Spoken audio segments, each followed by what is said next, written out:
Right, let's go back to senior reporter Dasen Thathiah, who's taken to the skies in KZN. Just to tell us a bit more, Dasen, according to Letiwe and Siphamandla Goke, the rain has started again. Obviously, a lot of people quite anxious about what this would mean. What are you seeing where you are in terms of the rainfall?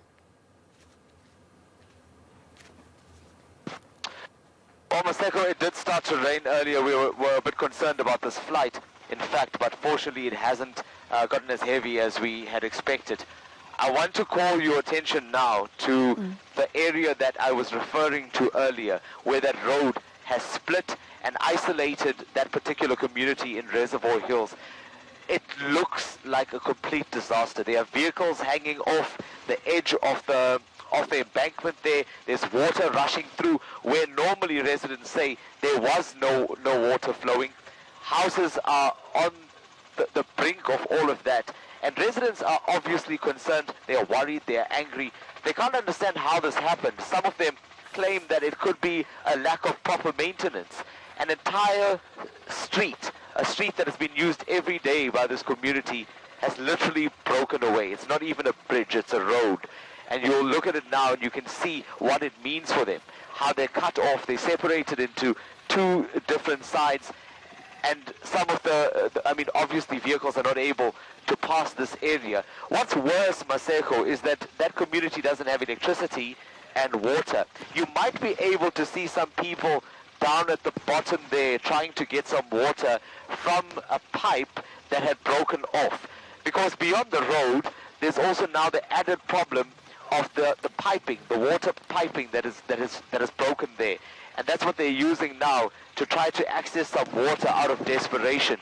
It's really a sad state of affairs that there are elderly people, there are young children on the other side, and completely cut off from each other by road or by vehicle at least. Some of them risking it where they can to maybe cross over, but that's not advisable considering the depth of the water there. And again, the community is saying they have no clue when that will be repaired. But Maseko, you and I are not engineers, but if we had to look at this as lay people, I'm sure that you'll agree with me that this is not something that is going to be resolved very soon at all. And Dasen, talk to me about the accountability, in terms of what government has been telling you or Siphamandla Goke in terms of what is believed to be shoddy workmanship when it comes to some of those RDP homes that we saw collapsing and the road infrastructure as well as the drainage system that seems not to be working properly. Let me be blunt about this, Maseko. I think there's no excuse or explanation that we've heard or we've been hearing that explains completely and entirely what we are seeing now and the rate of devastation. I'll qualify that statement. We've been covering floods in Durban for a long time, and we've noticed that it's getting progressively worse. Some people attribute it to what you mentioned now, the infrastructure, the quality of these structures, the drainage systems, and so on and so forth. And all of those things play in some way a part towards what we are seeing now. But government alone, yes, cannot accept the responsibility because it's also an issue around litter and people not taking care of the areas that they are in. So there are a combination of factors here. Unfortunately, there is no response that can be given at this point that is going to fix this problem, that is going to ensure that we don't see it again. Because right now, there are more rains coming. There is the potential of further flooding. And with KZN and Durban being in the vulnerable state that it is, no amount of talk, no amount of PR, no amount of pictures that are taken is going to actually give the residents the assurance that they want that this is not going to happen again.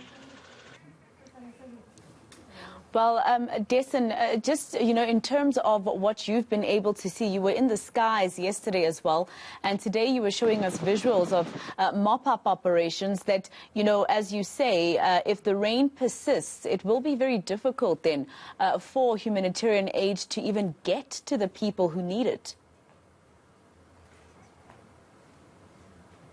Definitely, and we know that there have been other parties that have been coming on board, other organizations and agencies that have been trying to assist where possible. That kind of work is being slowed down, and we see that.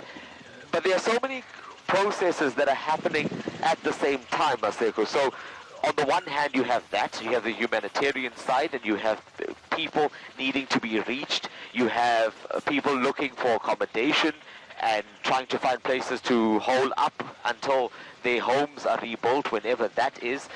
You also have the grim process of recovering bodies. You have people trying to locate their loved ones. That's happening. They are taking out their anger on authorities who, in this case, the search and rescue members, trying their hardest to reach all of these places. And on the other side, you have the city that needs to urgently restore its services. We have a serious problem with water. I don't know personally, as a resident of Durban, when we will get a proper water supply back again. We don't know when we will have a stable electricity supply. So what about clinics that are damaged and schools? So all of these problems together are creating almost a secondary disaster beyond that initial damage that we've seen. And the biggest problem, Maseko, is that we just don't know when it will be fixed. And Dasen, just to be honest, I'm seeing a little bit of, better traffic flow in terms of the visuals you were giving us yesterday, of course, because of some of the roads that have collapsed. I don't know if it's only the area that you're in, or if it's like this throughout the entire city. I see traffic is flowing a little bit better to what we saw yesterday. Yeah. So let me just locate myself for you, Maseko. So where I am now is closer to the west of Durban. The areas that are most severely affected, and some of those visuals that you would have been seeing over the past 2 days, those areas are still quite badly damaged. So on the south, you had the N2, which is a national road. That is still partially blocked off, and it's submerged in water. That's where you would have seen those containers that are across the freeway. And then on the north, we have the concern there about bridges that are breaking. So while the inner roads, like the ones I'm showing you now, have just some debris and mud on them, and possibly people are passing through on one side, the major problems are the entry and exit points into the city. And remember, that's very important, because you have access to the port, you have access to the other provinces from those particular roads. So that's where we have some serious problems, and that's going to take much longer to repair. So fortunately for now, with the assistance of those people that are on the ground, with the assistance of private companies and business people, community members that are helping, we are seeing some movement in clearing up the inner roads, which allows the kind of movement that you saw earlier. But off to the side of it, Maseko, I think you'd be able to see that some of the suburbs and the informal settlements, that damage still exists, and that's quite clear from where we are. And Dasen, I'm about to hand over to Bradan Moyane, who obviously takes over from the top of 2 o'clock on today. So after this question, you're going to be speaking to Bradan, of course, giving us those compelling visuals as well. But I just wanted you to talk to me particularly about the electricity issues. We saw Eskom saying that it blames partly KZN. The last time in 2019 we saw such floods in this very month of April. We were told that 11 substations had been destroyed and flooded, and that is why we saw load shedding then. So I assume this is also going to be blamed in terms of the blackouts we're seeing right now. Well, that's completely true. There is a certain degree of blame that has been attributed to this province and this city for what's happened, but anyone who lives here would know that at the best of times there is an unstable supply, like in most other cities as well. So right now there are pockets or areas that are badly affected, that haven't had power for 2 or 3 days. We're getting those complaints coming in. We know that the municipality has told us that it is attributed to the substations that have been damaged during this flood. We've seen light poles being taken down. So right now it seems like the infrastructure itself is very clearly affected here. All of that then being compounded by the load shedding schedule that we see. So it speaks to what I mentioned earlier, Maseko, the issue around services and the restoration of that. there's a lot of work to be done here. And those, you would know, I mean, are priorities that need to be attended to, especially the issue of water. So even beyond electricity, I would say that the water situation is what needs to be sorted out immediately. We have been getting reports saying that it is being attended to as urgent, but there is a sense of desperation and anxiety amongst residents. I mean, I put up a status earlier this morning on Facebook asking residents about their water supply, and within just a few minutes, I think I probably had 50, 60 or 100 people responding there, talking about how many areas have not had water. And they are getting worried about that. You know, to add to that, it feels a little bit like the unrest to me one more time, because when that happened, we had an issue around supplies, the desperation for supplies.